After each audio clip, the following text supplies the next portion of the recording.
je suis pour le coup d'accord avec Al-Sisi. Il faut absolument pas qu'il s'installe dans le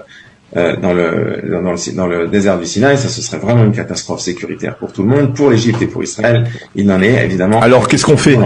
Nous parlons de les installer en Égypte même, donc à l'ouest du canal de Suez, et en fait de la transformer cette population en une partie de la population égyptienne de manière entière, c'est-à-dire les intégrer complètement. Il faudra que l'Égypte reçoive beaucoup d'argent et des avantages politiques, économiques, sécuritaires, etc.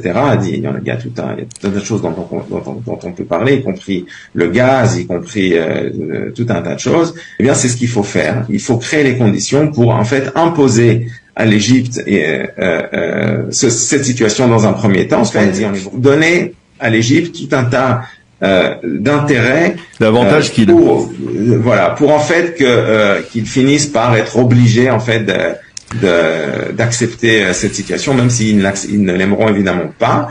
Mais je pense qu'avec suffisamment d'intérêts économiques, on peut en fait mettre l'Égypte devant un fait accompli. C'est ça l'idée. Ça, c'est d'un autre côté, on peut aussi voir. On sait que le Premier ministre, par exemple, écossais, a dit qu'il était prêt à accepter certains Palestiniens. Je n'ai aucun doute qu'il y a d'autres pays au monde qui peuvent accepter une certaine quantité de Palestiniens contre devises sonnantes et trébuchantes. Je veux dire, ils sont pas obligés d'accepter 10 millions de Palestiniens non plus, ou 2 millions.